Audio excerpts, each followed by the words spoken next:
Bluthenthal is professor in the Department of Preventive Medicine and the Institute for Prevention Research at Keck School of Medicine at the University of Southern California.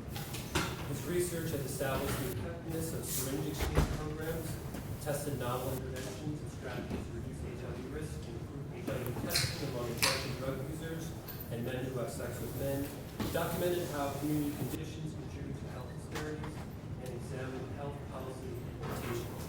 He has had multiple studies funded by NIH as principal investigator over the past 20 years. His current studies include an exploratory mixed method study on people who initiated drug injection in their 30s, a community-based participatory research project to reduce multiple health risks among Latinos, and a randomized controlled trial to test the efficacy of a single-session intervention to reduce injection initiation risk behaviors among established people who inject drugs. And today he's going to be talking about the impact of the opioid epidemic on drug injection, evidence of public health implications. Dr. Lankenau.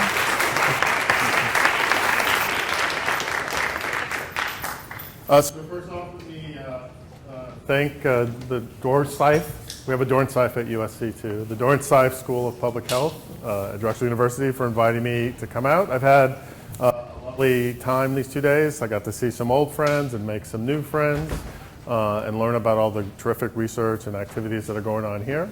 So that's been a special treat for me. Before I get into my overly long talk, let me start with a story. So in 1991, I was 25 years old and was running a project to provide HIV testing to injection drug users or people who inject drugs in Richmond, California. Richmond's a suburban city in the San Francisco Bay Area on the East Bay side, right? Sort of the northeast side of the San Francisco Bay. And in the course of running that study, we recruited about 200 people who inject drugs and tested them, and then we began to have the results session counseling, which then took a week. So it was 2 weeks later that we were there to give people their results. And in the course of running that project, the duty fell to me to inform our results counselors about who had HIV so that they could share them with the participants. And I did that for about 20 minutes, and then I broke down crying. Because what we found in Richmond, California, and later in West Oakland, and eventually in East Palo Alto, California, was that roughly a third of our participants were HIV infected. Now, back in 1991, that meant death, right? We had not had the cure, the antiretroviral treatment regimes had not been established. And so I was basically, getting my first traumatic experience as a researcher. I'm sorry to say that the situation that we are in now reminds me a lot of those early days. And so as I go through the data and talk about the circumstances we're in, if you take nothing from this talk, if you're at all interested in the problems of people who inject drugs, I really urgently encourage you to get involved in whatever way that you can. Because we're facing a substantial public health crisis that will have profound population health results, and we're really not prepared to deal with it. So on that sober note, let me begin. So I'll take you through just a brief history on how the prescription opiate epidemic has emerged and how it might lead to drug injection or is leading to drug injection. I'll talk about some of the data we have that begins to characterize the extent of that secondary implication, the secondary epidemic and its health consequences. And then I'll talk about some crazy and not so crazy ideas about how we might combat that. I'm going to do this. Before I do that, I'm going to present really briefly just some, not really even theories, there's just sort of frameworks for thinking about the lives of people who inject drugs that I've found useful in the past. It's not an exhaustive list, but it's helpful in terms of coming to a more emic and realistic understanding of what this population is going through for purposes of being able to intervene more effectively. And then I'll show you some data from the last couple of studies that I've conducted and one that I'm doing now that sort of explain the evidentiary case for the injection drug use epidemic and then solutions. All right, so I've been thinking, well, let me back up. So, one way that I understand myself is that I'm a consequence of other people's behaviors, right? My parents, how my parents raised me, that there's momentum to my life that I acquired from the time that I was born and from the people that I came in contact with. One of the things that's been challenging about doing drug use epidemiology is we usually don't think about drug users as having the same relationship to history that we do, right? We don't think about their parents, we don't think about their brothers, we don't think about how they ended up here or the things that led them to. And so led them to the places that they're at. So this drug use generation concept, which was developed by Andrew Golub at the NDRI and David Johnson, I think it was, Bruce Johnson, thank you, Stephen, who has since passed away, sort of provides a framework for thinking about these generational impacts, right?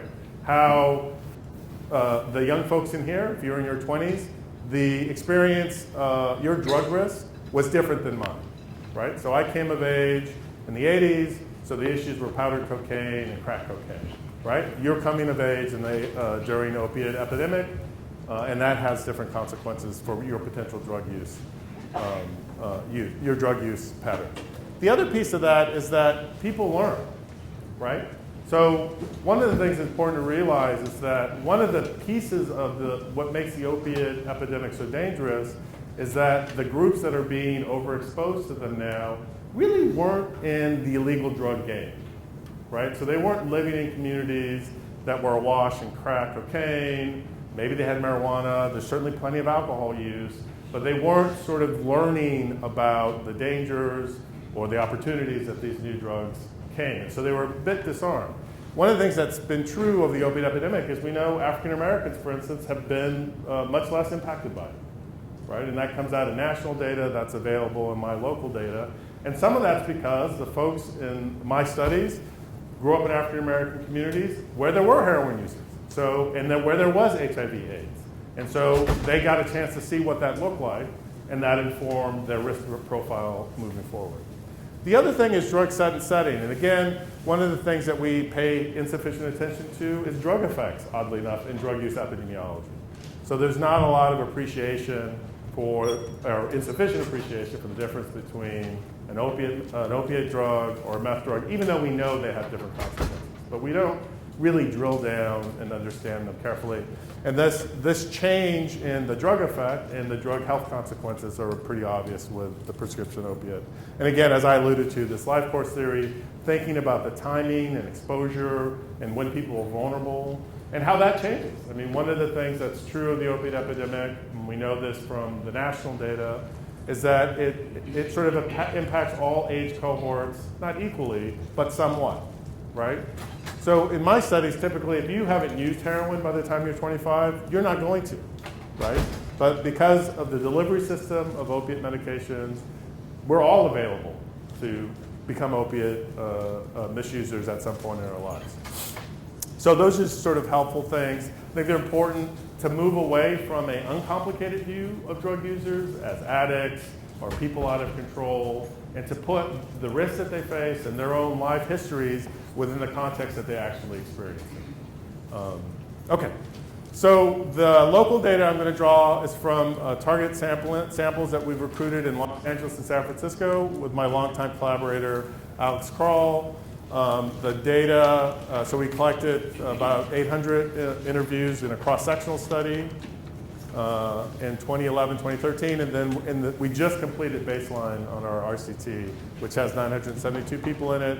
We have extensive questions on drug use patterns and history, their drug injection experience, sex risk, and other things, and then we use these various statistical methods. These are the characteristics of the sample. They're mostly male, they're pretty consistent, and they're similar. There are a few more white folks in the new study, fewer African Americans.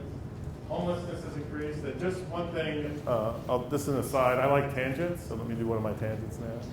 So I've been doing this work since 1991, a long time. I've interviewed or had interviewed thousands of people who inject drugs in the San Francisco Bay Area and throughout California.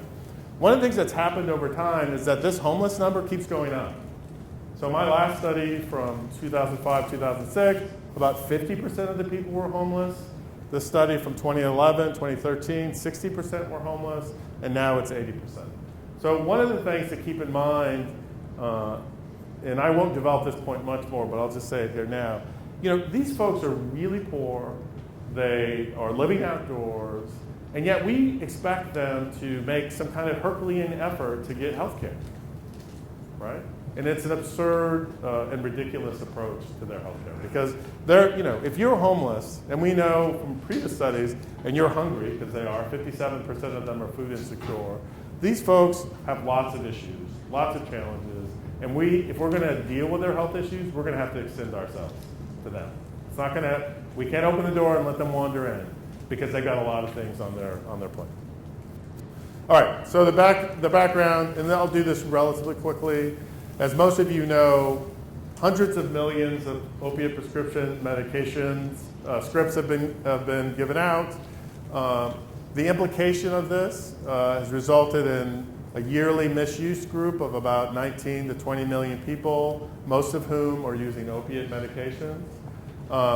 One way to think about this issue of the 250 million people, and the way I think about it is, all of us have some susceptibility to drug misuse, right? Maybe not a lot, maybe not a little.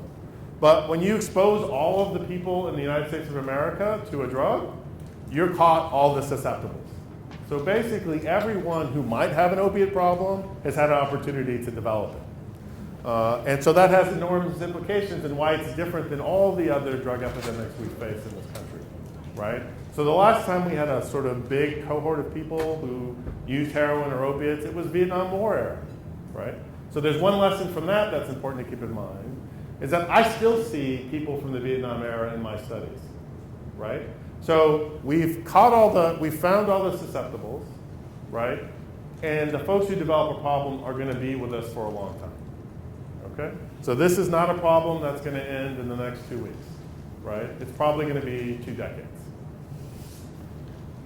All right, and then this is just some data about from the national government about some of the issues that we're seeing. Heroin use is now up 130,000 people based on one estimate. I'll show you some more data on this. Overdose deaths have now surpassed car accidents, and they're worse now than any year during the HIV/AIDS epidemic. First-time users of heroin, 135,000 people a year. It's a big issue. And then, of course, there's enormous costs attributed to that. All right, so there's a couple studies out there that begin tracking this process. So this first one is from 2013, so that's data from 2011. About 3.6% of the folks that were prescription drug misusers, moved on to heroin. That's pretty low. Later, in 2015, Carlson found about 3% of his prescription opiate users a year were becoming heroin users. And then this study just came out like early last week. They found 7% uptake among people who were club drug users, so users of ecstasy, meth use. So those are high numbers, and it's happening every year, right? So 3% doesn't sound like a lot right now, 7% sounds like a bit more. But if you have that happening every year, you're getting hundreds of thousands of people eventually moving on to heroin. All right, so heroin is very similar to opiates. The drug effects are similar. It's absurdly inexpensive, right? So in my city, I don't know what it is in Philadelphia, it's probably similar. You can buy a bag of dope for $10, more or less. Yeah, so that's nothing. Most people inject 2 or 3 times a day, so they need $30, $20 to make it through the day. By contrast, if you wanted to buy an opiate prescription pill in Los Angeles, it would cost you between $90 and $150, right? So on the street market, heroin is a bargain, same effects, and widely available. I know some of you, I guess the new folks all read Dreamland by Sam Kionis. Yeah? Who read it? Yeah? Okay, good. So, and he documents the way the distributors of heroin responded to the demand in the United States in part in that book. Right? So we have moving parts here. Drug distributors are, actors, and they've made this heroin more widely available as a consequence. Okay, so one of the things about this population of people who inject drugs is, at this point, not a lot of people are doing this kind of research. So I just wanted to sort of locate how their drug use patterns actually reflect the national patterns that we see in the country. So the United States, depending on how you count, it's at 4 or 5, perhaps 6 opiate epidemics in the last 60 years. So this one was heroin, so heroin, peak heroin use, and this is just showing the first year of use by the folks in my study. So you can see heroin peaked in the late 60s, early 70s, which was followed by powdered cocaine, and then crack cocaine, which was in the 80s. And then you see this peak now of speed, which began in the 90s and it's begun to peter out. And then this line is the opiate pills, right, which continues to grow. So this group of people is a reasonable one if you want to understand how the national crisis is happening for understanding those drug use patterns, because it's related to the same ones we see nationally. All right, so we have this, and this has been reported elsewhere, including this study that I did with my colleagues. And the key here, if you look at this middle bar here, this is people who are using heroin before prescription medications, and you see it goes down, and then this bar is the one for using opiate pills first, and it's gone, right? So we have a circumstance now, having exposed all the susceptibles, that this is leading these people to heroin. And so just so you know, the folks in my sample, almost all of them injected first with heroin. And this speaks to this. So this change in drug sequence, right, resulted in an overall change in drug use patterns of first injection. So, we had the high in the pre-60s, that Vietnam War era group. It went down when cocaine and crack cocaine became popular, and then has now increased. This is a little bump from meth, and now this is the prescription opiate. So we're now seeing people who inject drugs more likely to use heroin. And as I've already made that point, once you begin using heroin, you're going to use heroin for a long time, right? It's not something that people do for a couple weeks and then move on to something more fun. Okay, so widespread availability of prescription opiates. We've identified all the susceptibles. We've done this abuse deterrent formulation. There's some controversy here about the implications of that. I think a fair reading of the data is that it has contributed somewhat to uptakes in heroin use. I think that's safe to say. And then we've seen this 5-fold increase in heroin users in the last decade. So we have a lot of heroin users. So how does that relate to injection drug? If you inject heroin, it feels better. I use that term on purpose. It feels better. It has a stronger effect, right? It lasts longer. It becomes less expensive. If you try to use it, particularly in California, we have black tar heroin. So it comes in, it looks like a little piece of licorice.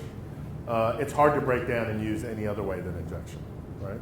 Out here, you guys have powder, so you could snort it, try to smoke it, I guess. But still, people mostly inject it. So we have that going on. And then we know from national data that in any year, 50% of the people who say they use heroin injected heroin, as compared to 13% of methamphetamine use and cocaine. So having more heroin users means we will have more injection drug users. So one way we've tried to measure that is to look at this idea called time to injection. So we look at it a couple of ways. Some earlier studies have considered this. And in this case, they're looking, the Young and Haven study looked just at OxyContin. And so they compared people who were using OxyContin to other kinds of prescription opiates and found that the OxyContin users' time to first use from their first OxyContin use was 3 years to injection. It was like 10 for the other opiate prescription medications. Wilson, this just came out, looked at first prescription opiate use to first injection and found that it was 2.8 years for youth who were in treatment for opiate addiction. All right, the way I use it here, I sort of use it 2 ways. So we have a drug, what I would call a drug-specific measure. So when did you first use it? When did you first inject it? Of that particular drug. It could be heroin, it could be meth, it could be cocaine, it could be opiate prescriptions. And then we ask this question in general, what the time from your first illicit substance use to your first injection of any drug. And again, the idea here is to try and capture the intensity of the heroin effect on injection drug use behaviors. All right, so this is under review right now. We did a survival analysis. And what you see here, mean survival time from first heroin use to first injection is less than a year. It's a little over a year for meth, 3 years for cocaine, and a lot longer for crack cocaine. We did have data on prescription opiates, but didn't use them in the study because the formulations of prescription opiate medications have changed so much over the last 20, 30 years. It's hard to compare. You're really comparing apples and oranges. So the people who grew up in the 60s, the kinds of opiate medications that were available to them, really different than what you confront as younger people today. The other thing that's important is within 10 years, 93% of the people who had used heroin had injected it. 93%. Much less for the other groups, but still high for meth use, still high for cocaine. And then the crack cocaine, obviously, pretty small. Now this is a survival curve showing this difference. You can see once you start, the lines aren't all that different, but all the actions in this first year or two, right? 79% or 81% of heroin users are injecting within that first year, right? So you can imagine when people move away from meth or move away from cocaine into heroin, you're going to end up with a lot more injection drug users. This is also perceivable in a generational way. So we looked at these birth cohorts again, and you can see this is from first illegal use of any drug, mostly marijuana in this sample. And people, it went up, right, with cocaine, meth, and then it comes crashing down with heroin and opiates. This is just an analysis of a linear regression of that time to injection for first illegal use to first injection use of any drug. And you can see we now, for folks in the 80s or later, so that includes most of the young folks here, much quicker time to injection, right? So that's not a good thing. All right, so the opiate epidemic is associated with more rapid transition to drug injection and to drugs that are more likely to be injected, like heroin. So this has happened, right? We're in the midst of this. You know this. 1,000 people in Philadelphia are going to die this year from overdoses. But there are other problems that come with injection drug use. So we had the outbreak in Scott County, 183 cases, most of whom also got hepatitis C. So in a 12-month period, they had 183 infections. So Los Angeles County has 13 million people in it, tens of thousands of more injection drug users than Scott County, Indiana does. And in that same period, we had 53 new HIV infections among injection drug users. So in this place with a population, I think it's like 200,000, in the city it's less, 40,000? What? I'll ask the Indiana person. It's 40,000 people, 183, 13 million people, 53. Right? And some of that is they're not prepared, right? They closed the Planned Parenthood, so there's no one doing HIV testing. There are obviously, because it's Indiana, there wasn't any syringe exchange program. And everywhere, drug treatment's almost impossible to get into, right? So completely unprepared, no preventive efforts in place, and so now you get a lot of disease. Zybel, who's now at RTA International, has documented outbreaks, that's 4 states, in Kentucky, Tennessee, and Virginia, and West Virginia. National data indicates an increase among non-urban young people of 13% in hepatitis C, which in the United States, about 75% of those cases are attributable to injection drug use. For this young population, it's probably 90%, right? Hospitalizations related to skin and soft tissue infections have doubled between 1993 and 2010. Infective endocarditis cases have increased. There's been and then there was a 12-fold increase in hospitalizations for infected endocarditis in North Carolina. So huge problems. At a national level, more data on hepatitis C. You see it jumping off in these younger age cohorts, the 20 to 29s and 30s to 39s. This is data from California, again looking at hepatitis C cases by age. So we had a one-hump camel, and now we're working on the two-hump camel. Right? So these are young people in that 20 to 30 age group getting hepatitis C at greater rates. And then, so this is interesting. So you can see, so these are the rural parts of California. And they had pretty bad cases, but some of them are becoming darker, right? Chronic hepatitis C. It's happening everywhere. San Francisco was light blue, now it's dark blue.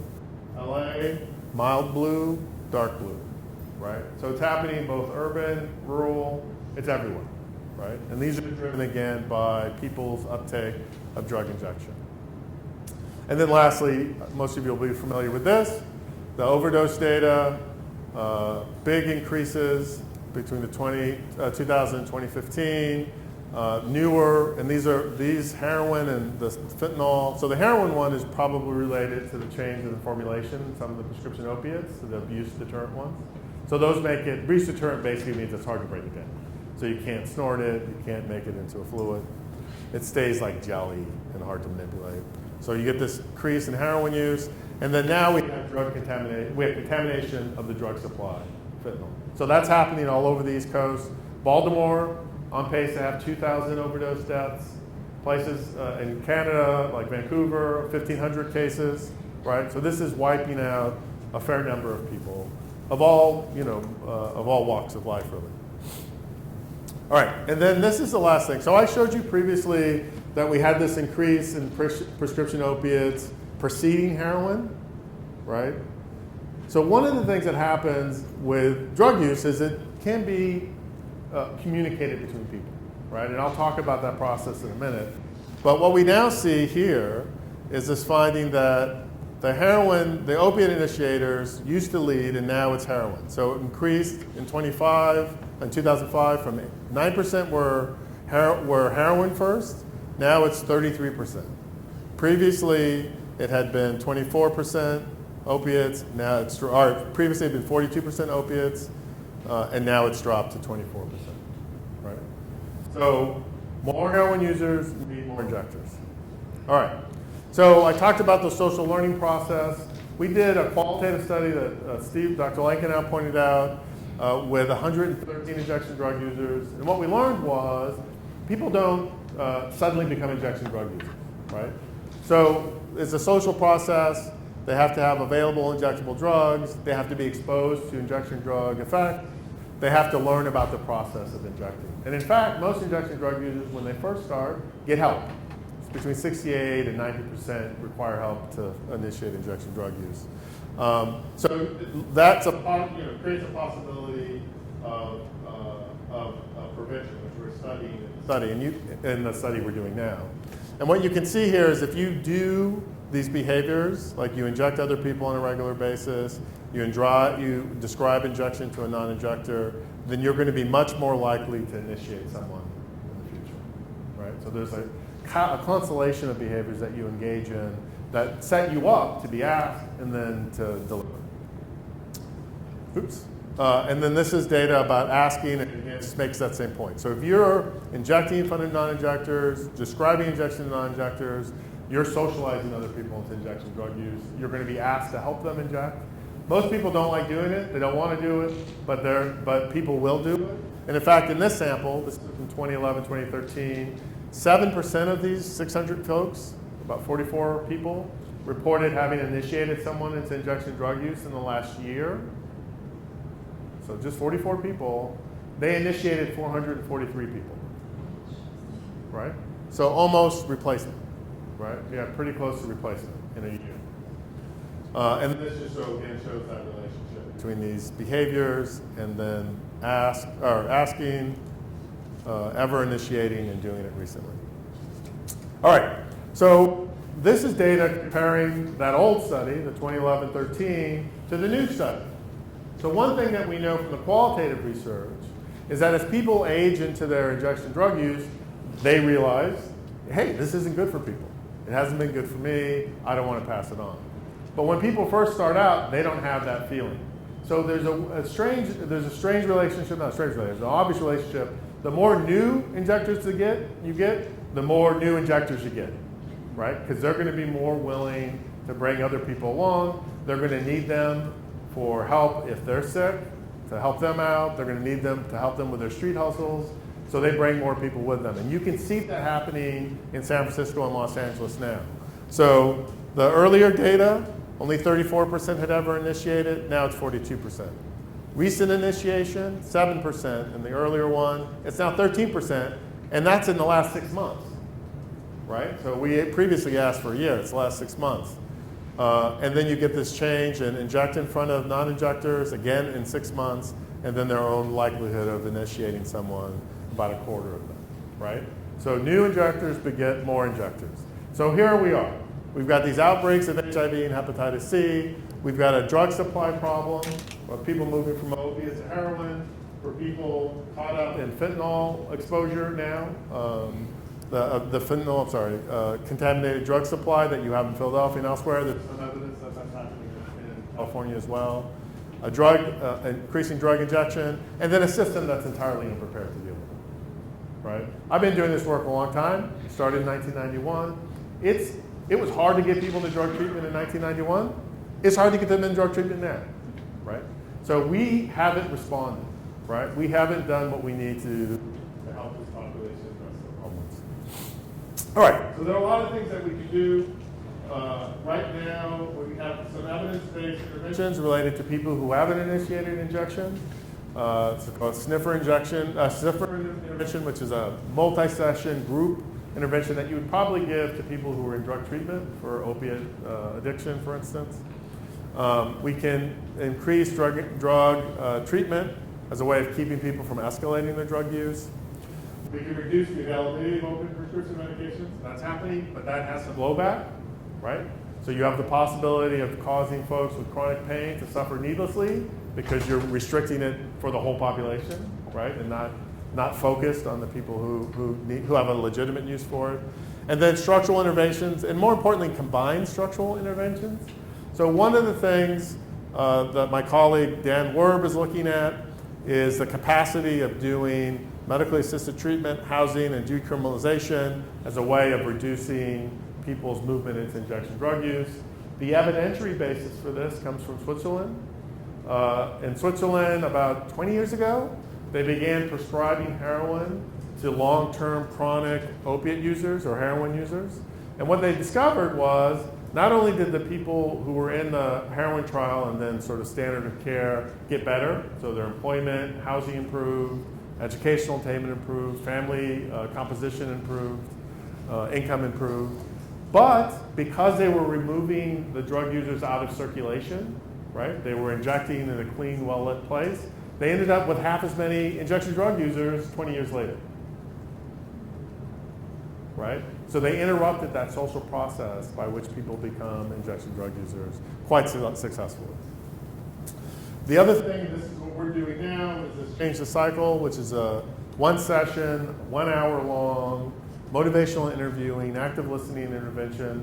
Basically just reminds people who inject drugs of the pitfalls of it, how they probably don't want to help people initiate already, and we know this from our qualitative data, but then also takes them through behavior building skill scenarios so they'll have language about how they want to respond, right? So if someone asks you this, what do you say? If someone says, hey, here's some money, what do you say? So it gives them a chance to practice that skill of denying injection initiation. And then there's another class of interventions, which we haven't done much of in the United States, but there's some interest in, having to do with transitions away from drug injection routes of use, injection drug routes of use, right? So people have seen their studies, and in fact I contributed to one, looking at the relationship between cannabis use and injection frequency, right? So the idea is that for people who use heroin and opiates, there's a biological basis for the overlap between marijuana use and opiate use, and that if people begin using more cannabis, which in California will be legal soon, and basically is legal now, it might be a route of moving people away from these more dangerous drugs and these more dangerous routes of administration towards things that are, relatively speaking, safer. Then you're talking about this now, these safe injection facilities. These are pretty perfect if you can find a place to put them and get people to come to them, right? So they eliminate overdose deaths. There's about 100 of these operating in the world. No one's ever died in a safe injection facility, right? I've had a chance to go to Vancouver a couple times. The first time I went in 2005, I was at the main Insight one, it's been the most well-studied one. Someone overdosed. And so what did they do? They hit them with naloxone, they began rescue breathing, the person still wasn't up, they had already called the ambulance, they hit him again. In all likelihood, I watched someone not die that day, right? Because they were in this facility. They didn't die that day, right? So the thing about the argument around these kinds of facilities is if the other side is wrong, people die. Just always keep that in mind, right? The stakes are real, right? And it was the same thing we faced in 1991 around needle exchange programs, right? If they're wrong, people get HIV and die, right? They can also facilitate access into treatment. There's great data from the inside side of being very effective at doing this. They obviously, because people are injecting by themselves, reduce HIV risk, hepatitis C risk. You also get some gains in these other areas because it's a clean setting, right? People aren't rushed, they can be more careful, and you interrupt that social learning process to injection drug use for the community. We're doing a lot of naloxone distribution now. Everyone and their mama wants naloxone. I don't have any on me now, but I have some at my office, just in case I drink too much coffee. And it's important to realize that some of the most effective people at reversing overdoses are people who use drugs, right? So this study by Eliza Wheeler that was published in MMWR documented 8,000 reversals by people who inject drugs in the United States in 2013, right? And I think part of a way of us digging out of this drug use hole is going to be finding useful roles for people who have these histories to get involved in the solution side, hopefully for pay. So that was an inside joke. So that's important. We're going to do more of this availability with families, and over-the-counter prescriptions are available widely. Obviously, emergency responders have been carrying these for years, and now police are increasingly involved in that. I'm a colleague at UC San Diego, Pete Davidson, who's doing a study on this right now, looking at some of the benefits or challenges with police involved in naloxone overdose reversal. All right. So it's a little bit complicated. This is a comparison of the overdose data that we have between 2011 and 2013. So the smaller ones are generally 2011, 2013, and the 2016, 2017 sample. And what you see here is in both places, we've had substantial increases in overdoses. We've had substantial increases in witnessing overdoses. And we've had even bigger increases in injection drug users providing naloxone to reverse overdoses in both cities. Impressive numbers. It's worth noting in both of these cities, overdose deaths have been flat. So there has been no peaking. And so what this suggests is that if we arm the population at risk with the tools for their own survival, they can effectively deploy them in a way that benefits all of us. So that's got to be an important part of our response to this issue. The other thing is, I already made this point, medically assisted treatment has not increased the mass demand. And one of the things I've begun thinking about is the need to relax regulatory requirements around location, right? Most places, so the most regulated drug medication in the in our pharmacopoeia, is that the word? Is that close enough? You know what I mean? So all the drugs we could potentially use. The most heavily regulated one is methadone, right, which is a substitute medication for opiates and heroin. So we need to relax that stuff around placement. We need to come up with a paradigm that makes treatment and legal substitutes as available and as inexpensive as the illegal drug market. We absolutely have to do that on a national level if we want to make any impact on this.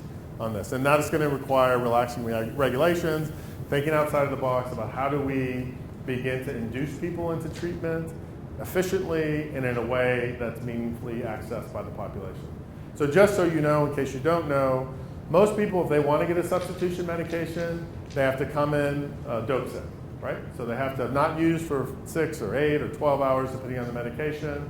They have what feels like really intense flu symptoms, runny nose, body aches, sometimes diarrhea, right?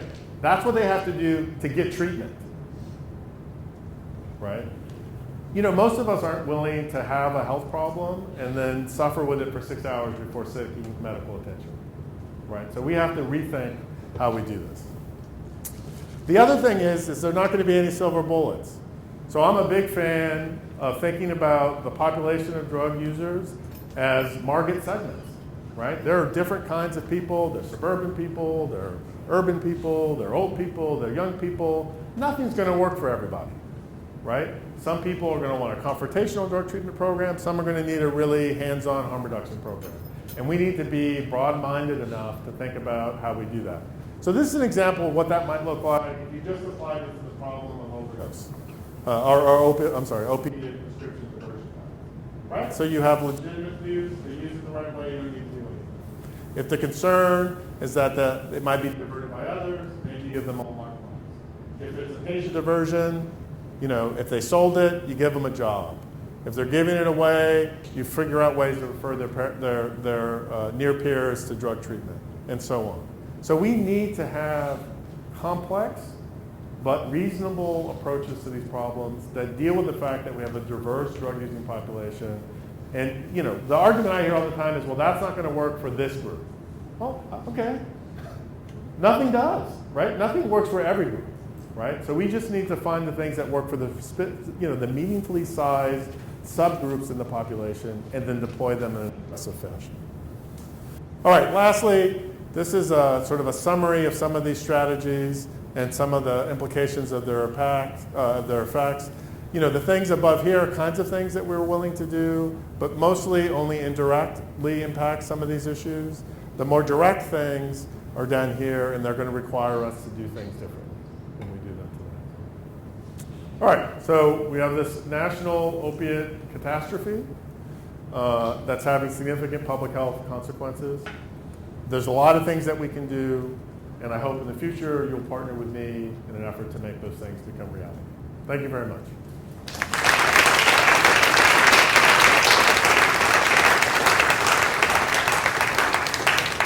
And that was exactly 45 minutes. I'm very proud of myself. Questions, comments, concerns?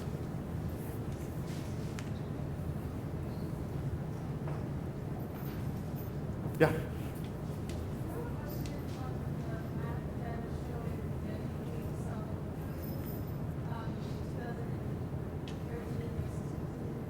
Mm-hmm.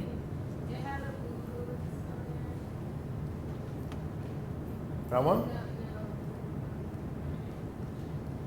Wait, the national? Is it national data? I'll just go back. Which one? Okay. Down here? Yeah, those two colors that makes 2015 about better. Did you guys find out? Oh, yeah. Oh, that's a, you know what? Good on you. What's your name? Oh, Sharon. Sharon? They, Well done, Sharon. Yeah, I don't know. I didn't notice that before, but good on you for figuring that out. Yeah, I'm not sure what's going on. And so, just so you know, I like to say I know when I'm wrong about something, I don't know it. That's how I know I'm learning. So I'll maybe try and find that one out. Yeah. Thanks so much for your talk. I really appreciate it. I had a question about the figure you talked about with increased overdose witness and naloxone use. Okay. What argument would you get, or what response would you give to someone who might say, well, that makes sense because naloxone may be driving more risky behaviors? Yeah, I mean, there's no evidence to support that. I mean, one of the things, and I haven't read enough and done enough personal investigation, but there are people who claim that the opposite of addiction is social connection, right? But you may have heard that. If you keep doing this work, you'll hear that before. The kinds of isolation people face means that if you put them in contact with other people, generally speaking, they get better on everything. So the earlier studies on needle exchange programs, there was that same concern, right? You're giving people who inject drugs free syringes, right? You must be enabling and increasing the drug use. And in fact, in the few longitudinal studies we have, all of them point to less drug use over time, right? So when we begin to engage people, when we bring them in from the cold, they get better, right? And some of that's because they're interacting with people again in a positive way. Remember, the war on drugs has made drug users an anthem to everyone. There's an enormous stigma against them. And what does stigma do? When you feel bad about yourself, do you ever, start running or eat better or right? Work harder?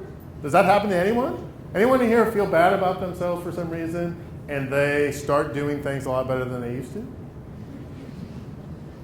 Right. So the pro-social engagement 100% improves people's performance. Not in a consistent way, but it's to argue that it makes them worse is just to not understand humans, in my view at this point.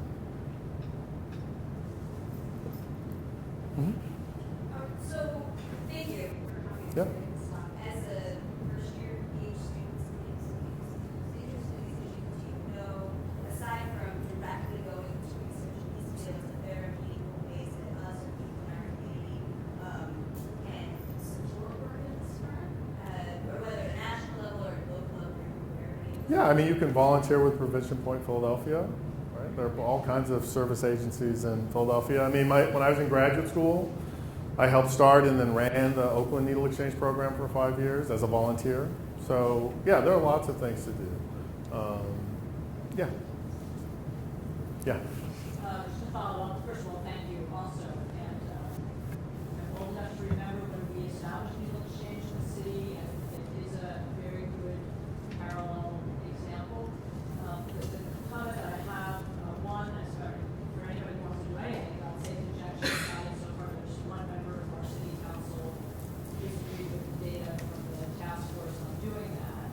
But, you know, it's going to take a while before everyone agrees. And the comment I have is, in our field of public health, stigma and the way we frame is very key. In this case, we know this. The difference that we think of opiate, we hear opioid, opiate, we think of the innocent victim, usually white, who is given by their doctor pills. They didn't know about it and they got hooked. If we picture that person, that's very different than the he or she did to themselves person, usually black actually, is the vision who rejects.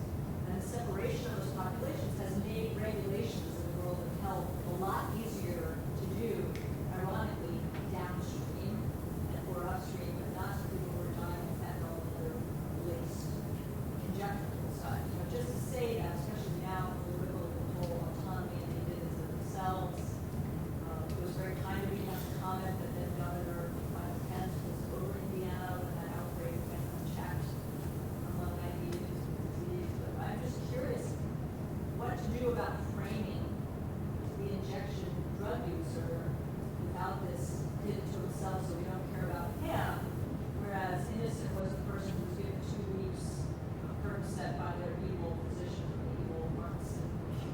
Yeah, I have my own response to that, and I'll just give it to you briefly. It doesn't work. I mean, it will work for you if you're sympathetic to the topic. Look, we all as human beings have a right to alter our mood, right? We just choose different things to do with it. I alter my mood with caffeine and scotch, maybe some wine, right? Some people use other things, right? So that's a fundamental thing. We're all going to do that, right? The truth is, understanding that we all could have been heroin users, right? I mean, because of that fundamental impulse to have some control over how you're feeling right now, right? And the desire to feel good, we all could have been that way, right? It's the same thing with food eating, right? I mean, food is pleasurable, and that can lead to overeating, right? Which has health consequences. So a lot of these processes, like at a biological level, we need as humans, right?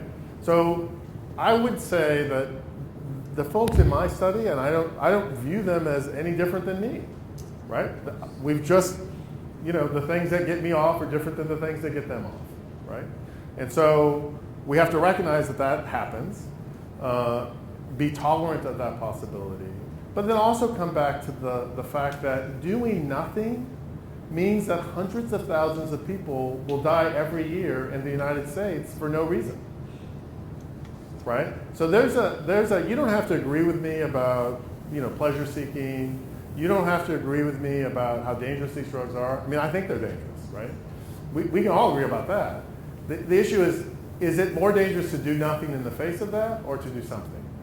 And I think at this point, we have to use this opportunity of the fact that, we live in a society that has a really bad racial history. And that it's not history, right? It's our today. And so when these opportunities come, and so folks are paying attention, they're willing to help, well, let's push them and get them to help, right? Because the truth is, it could be their daughter, or their son, or their uncle, or their brother, or their grandmother, or their dad, right? So we're all in jeopardy. And so I think maybe that's where we finally end and just sort of say, look, doing nothing doesn't work. Just like the war on drugs. Like, you can say, I want to put people in jail for drug use. We have 80 years of history documenting that that doesn't work. It literally doesn't work. So why would you keep doing something that doesn't work? That's the definition of insanity. So, but keep trying. I mean, it's I've been in this game a long time. The response that we've gotten to needle exchange has been still wholly inadequate. And we just have to keep working to a point as a country where the human dignity of our fellows is as important to, our own human dignity is as important to us as it is to our fellows, right? That we care about them as much as we care about themselves. I mean, I think we can get there, but it's going to take a lot of work. Just to say to you and to Linda, how we frame and how we talk about, of course, I totally agree with you, how we frame the script. To me, it's no different than, say, an older, I'm going to make this person an older white person who, for the millionth time, eats that bag of chips and whatever else, and comes in a pulmonary edema. We don't stand in the ER and debate into it. Oh, it's their third time, let's not do this time. It's not what happens. There is no difference here, and it's 7 to 9 plus a day deaths from this. Yeah, you're absolutely correct. Yeah. Do you have a question? Yeah. This is a more simple question. In your past years, and this is, I guess, more from an anthropological approach, the information that you obtain from users telling you how they start using it and how they got someone else involved, that's all from people who have directly come to clinics for help, or are you also getting this information from those people who are come to you for help about other people, and how do you represent? And would you say that over the years have people become more willing to talk about their experience? Okay, well, I'll start from the back. All right, so have people become more willing to talk about their experience? No, there has always been willing. The social connection stuff is real, right? So, a relatively well-spoken young guy, now old guy, asks you, hey, tell me about your life. I'm really interested. And most of the time, no one's listening to you or talking to you. Yeah, you're going to talk for days, right? It's like shooting catfish in a barrel. So that part's easy. In terms of their help seeking, the folks we recruit, some of them are in treatment, some of them aren't. We recruit them in street settings. So they don't have to be using needle exchange, although many of them do. They don't have to be in drug treatment to be in these studies. But that doesn't really have anything to do with it, because I think the thing we have to understand is that we're not trying to help them. Right? We don't make it easy to get into drug treatment. Right? In a place like Los Angeles, San Francisco, where we have, it's not gentrification, it's just like land war, right? It's, everyone's being priced out of the market. We have increasing number of homeless people, right? And then the solution of putting people in jail, doesn't improve people, right? It doesn't make them better able to live the kinds of lives that we would want for ourselves, or for anyone else that matter. So, yeah, I think they're interested in help. I think using drugs on a regular basis makes it hard to get help. I know that using drugs impacts your capacity cognitively to act on that desire for help, right? That's well established in neuroscience. So we got to come up with a plan that works, that makes it easier for people to get the things that they need. All right, yeah. That was a great talk. I appreciate it. And I have a question about the data presented in Los Angeles and San Francisco. Mm-hmm. And I noticed that there are some interesting differences across the cities.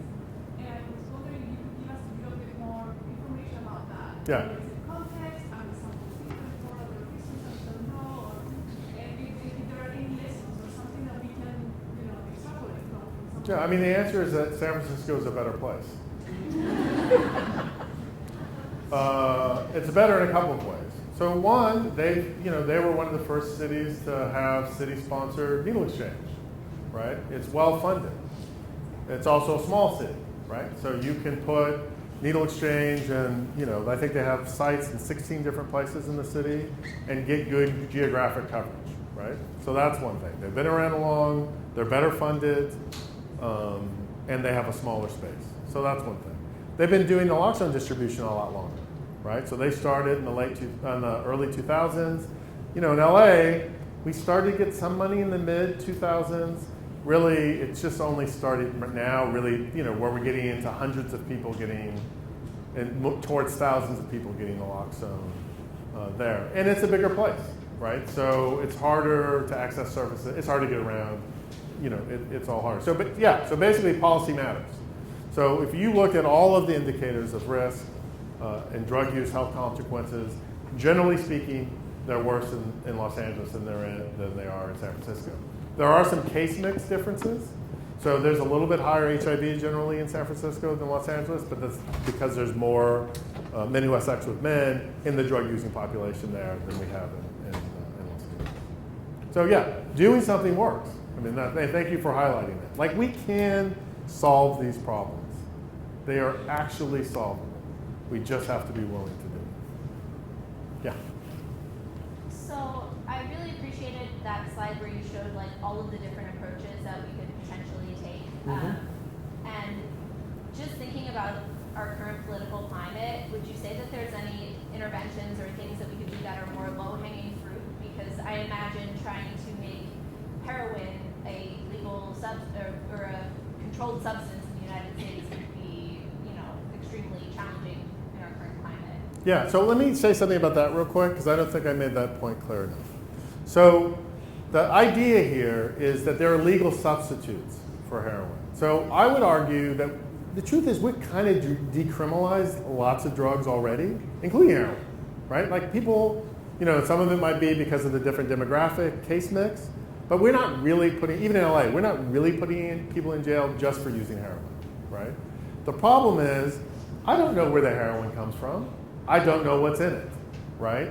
So we need to have legal substitutes. It could be pharmaceutical grade heroin. It could be other things, right? It could be methadone. It could be Suboxone or buprenorphine or whatever. So there's a whole bunch of things that we can use. The point is that we have to make those legal drugs as available as the illegal ones, right? So that's the first point.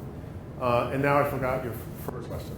Just, are there any interventions or steps we could take that are more low-hanging? Okay, I'm going to get you in trouble now. Are you ready? Sure. So, look, there are safe injection facilities all over Philadelphia. What are they called? Any guesses? What's that? Well, hospitals, to limit extent, yeah. Bathrooms, right? And social service agencies, right? You could put a pop-up tent. You could say, I know people go to this bathroom to inject, so I'm going to put an alarm in there in case they fall down, or a timer on them, and I'm going to put clean needles in there, and I'm going to be ready with my naloxone if there's a problem, right? People right now in Ottawa, they're using pop-up tents and having people come to the park and inject in those facilities. And that's how needle exchange started. So I was arrested 5 times doing needle exchange because that's what we did. The city wasn't going to do anything, the county wasn't going to do anything, the state wasn't going to do anything, and I'd already been crying, right? So the arrest was, getting arrested was a good alternative to continuing to cry, right? So that's certainly possible. The medically assisted treatment, one of the things about this is that we have this buprenorphine regulation that are supposed to allow primary care physicians to give it out more easily. So we just need to recruit more primary care physicians to get into that activity. But that's hard. And then you're right, the treatment deregulation is going to be difficult. The naloxone distribution stuff is happening. The danger with this one is that the people who make naloxone are raising the price, right? And then we may look at a situation in a couple of years where it's not actually available to the most effective people who intervene in these cases. So that's a danger there. So yeah, the easiest thing is to do the safer injection facility. The danger with that, of course, is you might get arrested. So I can't recommend doing that. Although I did do it when I was young. So just no pressure. Yeah. Judges like the blocker drug. Yeah. So can you, I not sure I see that in your Well, that would be a medically assisted treatment. So Vivitrol is a medication that's a long-acting opiate substitution. Basically, if someone is clean of opiates, I think it's 12 days is what we learned yesterday, then you can give them this injection, and then they won't have withdrawal symptoms, or they won't be able to shoot over. Which one is? Do you know, Alexis? Both. That they wouldn't experience any benefits when they shot. When they shot. Okay, so it blocks the experience. Yeah, for like 28 days. So that's probably one that people would use for folks coming out of jail if they're not using drugs while they're in jail. And that could be a really effective way of preventing overdoses potentially if people begin using again. Although again, I think there's some controversy about that as well. So, you know, all I would say is I'm not committed to any one of these things. They all have strengths and weaknesses. So the issue is what's the market, and then let's make it available to the population that wants that, right? Because I'm sure there are people who that would be how they want to handle it. Other people want methadone. Some other people want buprenorphine. Let's just let 1,000 flowers bloom and give people some choice, and then see where that leaves us in terms of dealing with the overdose deaths, the progressions into injection drug use, and so on. All right, one more question? We're good. All right, thank you very much.